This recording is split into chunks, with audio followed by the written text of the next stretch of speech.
வாழ்வே குறைவற்ற செல்வம் அப்படிங்கிறது பழமொழி. எத்தனை செல்வம் இருந்தாலும் அது நமக்கு செல்வம் அல்ல, ஆனால் உடல் ஆரோக்கியம் இருந்தால் அது மிகப்பெரிய செல்வம் என்று சொல்லி வைத்திருக்கிறார்கள்.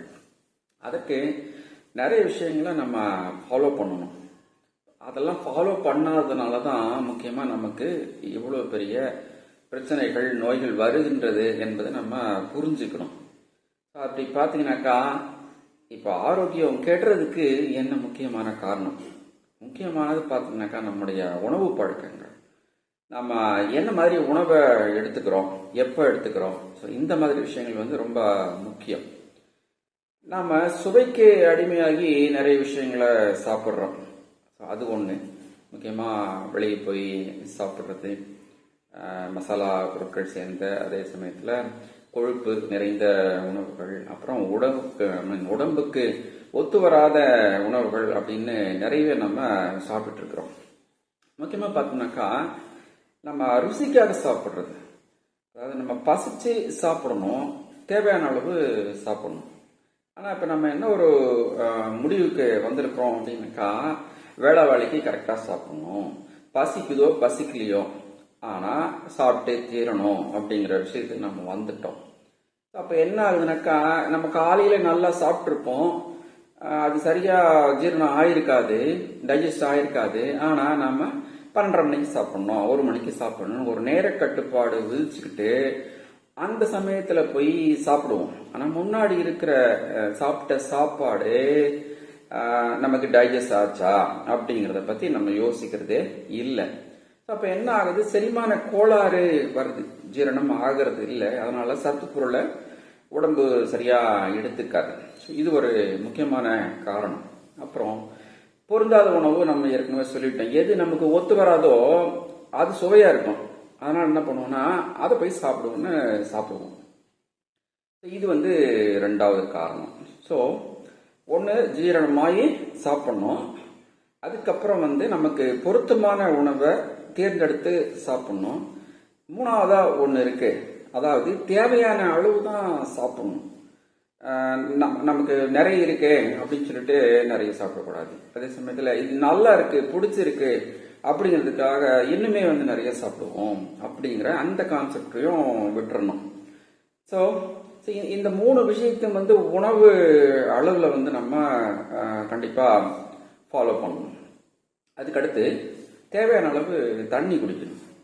நம்ம சாப்பிட்டுட்டோம், அது டைஜஸ்ட் ஆகணும் அப்படின்னாக்கா, இரைப்பையில் போய் அது நல்லா அரைப்பட்டு கூழாகணும் அப்படின்னாக்கா, அப்போ என்ன பண்ணணும், தேவையான அளவு தண்ணி குடிக்கணும். ஆனால் நிறைய பேர் அதை பற்றி யோசிக்கிறதே இல்லை, சாப்பிட்டோமா முடிஞ்சது போயிருக்கும்.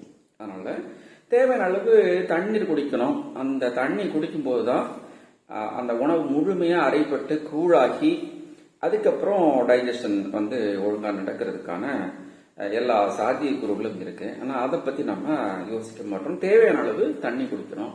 எப்பெல்லாம் தாகம் எடுக்குதோ அப்பெல்லாம் நம்ம தவிர்க்காம தண்ணி குடிக்கணும். அது ரெண்டாவது விஷயம். இதுக்கெல்லாம் முந்தைய ஒரு விஷயமே இருக்கு, அதாவது ஆக்சிஜன். தேவையான அளவு நம்ம காற்றோட்டமான இடத்துல இருக்கிறோமா, காற்று வந்து போகக்கூடிய ஒரு இடத்துல தான் தூங்குறோமா, வேலை செய்யறோமா அப்படிங்கிறது முக்கியமான விஷயம்.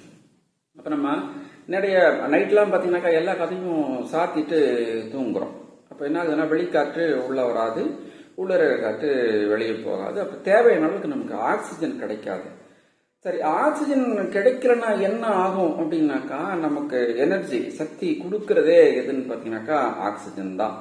அதாவது நம்ம சுவாசிக்கிற காற்று நுரையீரல்ல போயிட்டு ரத்தத்தோட கலக்கணும், ஆக்சிஜன் கலக்கணும். ஸோ அதுதான் இந்த சத்து பொருளை ரத்தத்தோட சேர்த்து உடல் முழுக்க கொண்டு போய் நல்ல முறையில் டிஸ்ட்ரிபியூட் பண்றது இந்த ஆக்சிஜன் சக்தியை கொடுக்கறது. அதுக்கு ஆக்சிஜன் முக்கியமான காரணமா இருக்கு. ஆனா நம்ம தேவையான அளவு காற்று இல்லாத இடத்துல இருக்கிறதுனால ஆக்சிஜன் குறைவு ஏற்பட்டு நமக்கு சத்து குறைபாடு, எனர்ஜி இல்லை, எப்பவும் சோர்வா இருக்கு, மூளை மந்தமா இருக்கு, நம்ம எதுவும் சிந்திக்க முடியல, அந்த மாதிரி விஷயங்கள்லாம் எதனால வருது அப்படின்னாக்கா இந்த மாதிரி ஆக்சிஜன் குறைபாட்டினால வரலாம். ஸோ உணவு, தண்ணீர், காற்று, இந்த மூணும் பார்த்துட்டோம். அதுக்கு அடுத்து பார்த்தீங்கன்னாக்கா நம்ம உடற்பயிற்சி செய்யணும். ஏற்கனவே நல்லபடியாக உடல் உழைப்பு செய்யறவங்களுக்கு எந்த பிரச்சனையும் கிடையாது. அவங்களுக்கு அந்த உடற்பயிற்சி உழைப்பாகவே கிடைச்சிடுது. நாம நிறைய பேர் படிச்சவங்க என்ன பண்றோம் அப்படின்னாக்கா, ஒரு அலுவலகத்துல ஃபேனுக்கழவோ இல்லை ஒரு ஏசி ரூம்லயோ அப்படி உட்காந்துட்டே இருக்கிறோம். கம்ப்யூட்டர் முன்னாடி நிறைய வேலை செய்யறோம், இல்லை ஃபைல்ஸ் பார்க்குறோம். அந்த மாதிரி விஷயங்கள்லாம் இருக்கும்போது நம்முடைய நடமாட்டம், உடற்பயிற்சி அல்லது உடல் இயக்கம் எதுவுமே கிடையாது. ஒரே இடத்துல உட்காந்து வேலை பார்க்குறோம். அப்ப என்னாகனாக்கா, இந்த டைஜஷன், அந்த ஜீரண மண்டலம் சரியாக இயங்குவதற்கான வாய்ப்பு இல்லாமல் போகுது. அப்ப என்ன பண்ணணும், நம்ம ஒரு இடத்துல உட்காந்து வேலை பார்க்கணும், நடுவில் கொஞ்சம் வெளியில போயிட்டு வரணும். ஒரு 5 நிமிஷம் அப்புறம் ஒரு நடை அப்படி போயிட்டு வந்தோம்னாக்கா உடல் இயக்கம் ஏற்படும். அது இல்லாம என்ன பண்ணணும், நம்ம காலையிலயோ இல்ல மாலையிலயோ நடைபயிற்சி இல்ல வேற ஏதாவது உடற்பயிற்சி நம்ம செய்யணும். ஒரு விளையாட்டுல ஈடுபடலாம். அப்படி இல்லாதவங்க யோகா அந்த மாதிரி பயிற்சிகள்ல ஈடுபடலாம். ஸோ உடல் பயிற்சி எந்த வகையிலாவது இருக்கணும், உடல் இயக்கம் இருக்கணும். அதுதான் நம்முடைய பசியை தூண்டி சரியான செரிமானத்துக்கு வழிவகுக்கும், சத்துப்பொருள் நம்ம உடம்புல சேரும். இப்ப 4 விஷயம் சொல்லிட்டோம். 5ஆவதா இன்னொன்னு இருக்கு. சரி, இதெல்லாம் பண்ணிட்டோம், நல்லா எக்ஸசைஸ் பண்ணிட்டோம், இல்ல உடல் உழைப்பு இருக்குது, உணவு, தண்ணீர், காற்று எல்லாம் கொடுத்துட்டோம். சரி, இதெல்லாம் கொடுத்த பிறகு நமக்கு இரவு என்ன வரும், நல்லா தூக்கம் வரும். அப்போ கண்டிப்பா தூங்கி ஆகும். ஒரு 6 மணி நேரம் 7 மணி நேரம் 8 மணி நேரம் முதல்ல சொல்லிட்டு இருந்தோம். குறைந்தபட்சம் ஒரு 7 மணி நேரமாவது நம்ம தூங்கணும். ஆனா நம்ம என்ன பண்றோம், இந்த டிவி, மொபைல் இல்ல கம்ப்யூட்டர், ஏதோ ஒரு சோசியல் மீடியாவிலயோ வேற ஏதோ ஒரு விஷயத்துல இன்வால்வ் ஆகி தூக்கத்தை தள்ளி போடுறோம். 12 மணிக்கு இல்ல 1 மணிக்கு தூங்குறோம், இல்ல வெளியில போயிட்டு வரோம், பார்ட்டிஸ், ஃபங்க்ஷன்ஸ் அந்த மாதிரி விஷயங்களுக்கு போயிட்டு வரோம். ஸோ இதையே ஒரு வழக்கமா வச்சுக்கும் போது என்ன ஆகுதுனாக்கா, இந்த தூக்க முறை மாறுபடுது. நமக்கு தேவையான தூக்கம் கிடைக்கிறது இல்ல. ஸோ தூக்கம் குறைவினால நமக்கு ஆரோக்கிய குறைபாடு ஏற்படுறதுக்கான வாய்ப்பு இருக்கு. ஸோ அதுதான் நடைமுறையும் கூட, உண்மையும் கூட. ஸோ அப்ப நல்ல தூக்கம் வேணும். தூங்குறதுக்கு சரியான நேரத்தை நம்ம ஒதுக்கணும். இந்த விஷயங்கள், இந்த 5 விஷயங்களையும் தாண்டி 6ஆவதா ஒரு விஷயம் இருக்கு.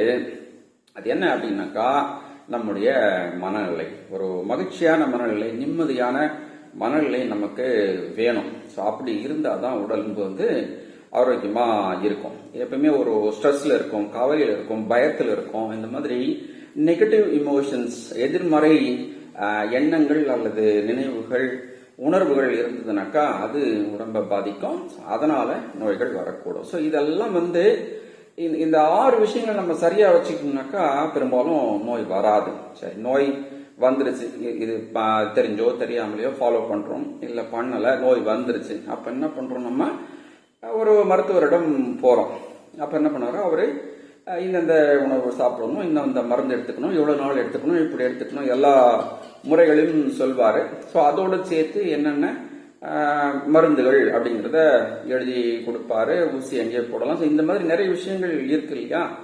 ஸோ இது நம்ம ஆங்கில மருத்துவம் இல்லை அலோபதின்னு சொல்ற விஷயத்துல இப்படிலாம் இருக்கு. அதே மாதிரி நம்ம பாரம்பரிய வைத்திய முறைகளிலும் இதெல்லாமே இருக்கு. சித்த மருத்துவம், ஆயுர்வேதம், வேற எந்த மருத்துவமா இருந்தாலும் சரி, எல்லாமே ஒரு ஒரு கட்டுப்பாட்டுக்குள்ள இந்த மருந்துகளை எப்படி எடுக்கணும், இப்படி வாழ்க்கை முறைய வச்சுக்கணும், உணவு இப்படி எடுத்துக்கணும், அப்படி எல்லாமே ஒவ்வொன்றுலையும் கட்டுப்பாடு இருக்கு. ஸோ அதெல்லாம் ஃபாலோ பண்ணி இந்த மருத்துவ முறைகள்லாம் நம்ம செயல்படுத்தணும் அப்படின்னாக்கா அந்த நோய் தீரும்.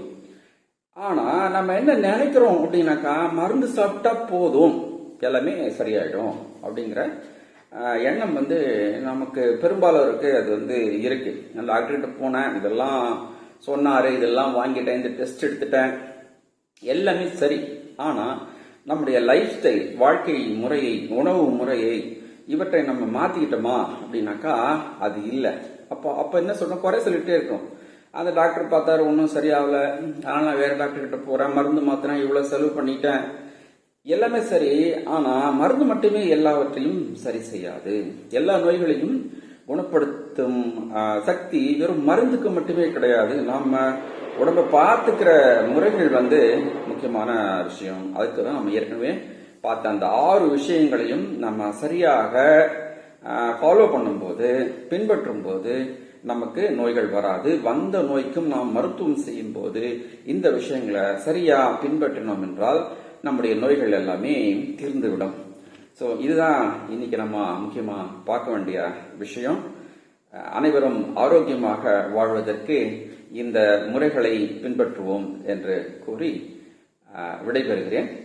இன்னும் ஒரு வீடியோவில் இன்னொரு நாள் பார்க்கலாம். நன்றி.